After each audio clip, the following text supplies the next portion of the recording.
Halo semuanya, kembali lagi di bagaimana cara kerja mobil.vv.c. Di video kali ini saya akan melanjutkan video yang sebelumnya, yakni bensin versus diesel. Dan yang sekarang bensin versus diesel part 2. Oke, kita langsung saja.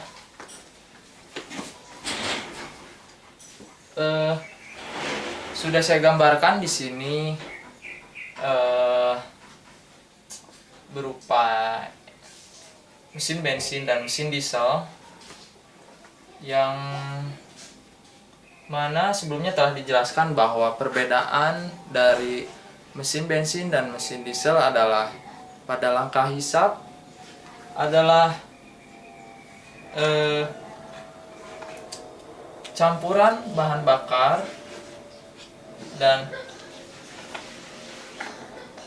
udara yang dikarburasikan pada karburator itu masuk ke ruang bakar, dan pada saat ini piston bergerak dari TMA ke TMB menghisap campuran udara dan bahan bakar, karena pada silinder itu terjadi kevakuman sehingga memungkinkan bahan bakar dan udara yang telah dicampurkan itu dihisap.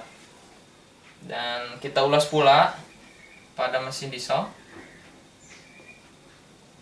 Pada mesin diesel telah dijelaskan sebelumnya, yakni hanya udara yang dihisap ke ruang bakar, sama seperti mesin bensin, dengan bergeraknya piston dari TMA ke TMB memungkinkan udara terhisap ke ruang bakar.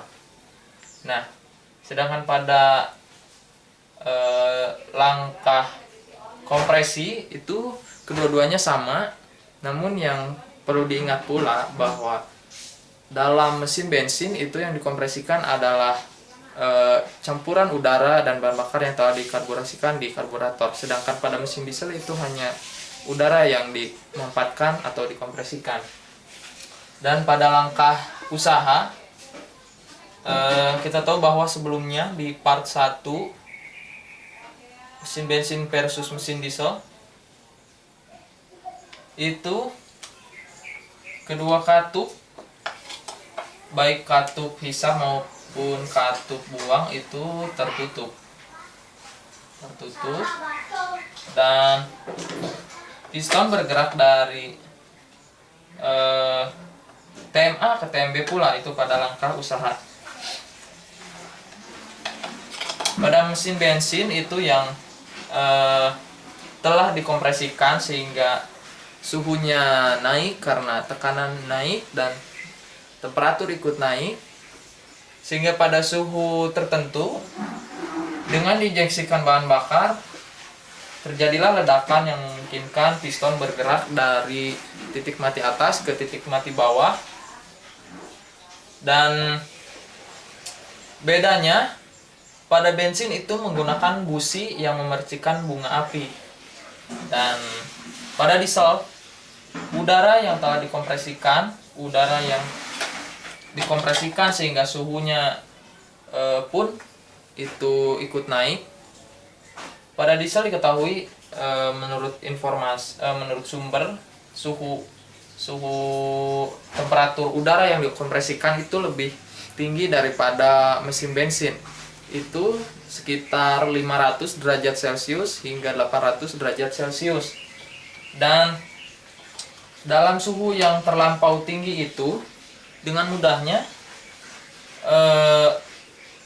penginjeksian bahan bakar ke ruang bakar oleh nozzle injection nozzle, sehingga memungkinkan terjadinya ledakan yang menggerakkan piston dari TMA ke TMB dan menghasilkan usaha yang diteruskan ke connecting rod, yang diteruskan ke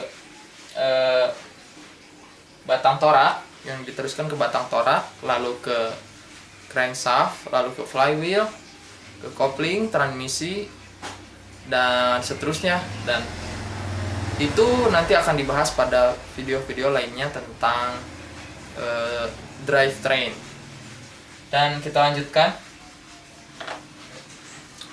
Rasio kompresi dari mesin bensin dan mesin diesel itu memiliki perbedaan yang spesifik, yakni diesel itu lebih besar daripada mesin bensin. Sekitar 15:1 sampai 22:1 itu mesin diesel, sedangkan mesin bensin itu umumnya 10, dan kita rata-ratakan saja dari rentang 6:1 sampai 12:1. Itu jelas bahwa diesel lebih besar dari segi rasio kompresi. Itu pun membutuhkan konstruksi atau kekuatan bahan yang lebih dari mesin bensin. Dan kita gambarkan grafiknya di sini, yakni grafik yang membandingkan efisiensi bahan bakar dengan compression ratio atau rasio kompresi.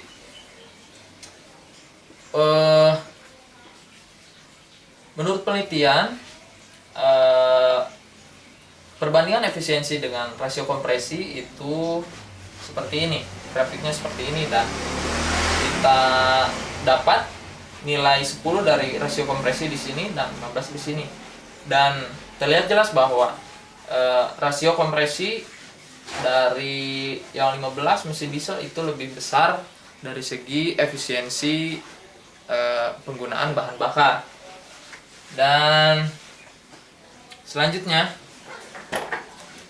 dari segi keuntungan dan kerugian, yang saya ambil sampelnya saja mesin diesel yang dibandingkan dengan mesin bensin. Itu keuntungan mesin diesel itu memiliki efisiensi panas yang lebih tinggi dari mesin bensin, sehingga telah dijelaskan sebelumnya bahwa mesin diesel itu penggunaan bahan bakarnya lebih ekonomis.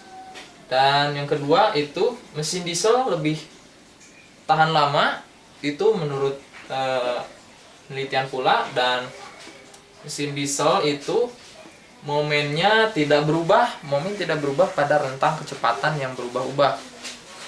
Dan kita bandingkan pula di kerugiannya pada mesin diesel itu, kita tahu bahwa rasio kompresi pada mesin diesel itu lebih tinggi dari mesin bensin, sehingga memungkinkan suara dan getaran yang lebih keras dibandingkan mesin bensin. Dan yang kedua itu lebih berat dan lebih mahal. Kenapa lebih berat dan lebih mahal? Karena telah dijelaskan pula sebelumnya bahwa mesin diesel membutuhkan konstruksi dan bahan yang lebih kuat karena rasio kompresi yang lebih tinggi dari mesin bensin. Sehingga pada pemilihan bahan pun itu dipilih yang lebih berat, lebih kuat, sehingga dari lebih kuat itu menghasilkan harga yang lebih mahal pula. Nah, yang terakhir itu pada mesin diesel itu butuh motor starter dan baterai dengan kapasitas yang lebih besar. Mengapa? Karena telah dibahas pula sebelumnya, pada mesin diesel itu memiliki kompresi rasio yang lebih tinggi dari mesin bensin, sehingga pada pemutaran flywheel, pemutaran awal mesin itu dibutuhkan starter yang lebih kuat daripada mesin bensin. Dan dari starter yang lebih kuat dan lebih besar torsinya, itu pun dibutuhkan baterai dengan kapasitas yang lebih besar pula. Nah, demikian dari pembahasan mesin bensin versus mesin diesel part 2, dan mungkin sekarang Anda dapat membandingkannya atau memilah-milahnya mana yang lebih Anda senangi. Oke, demikian video mesin bensin versus mesin diesel.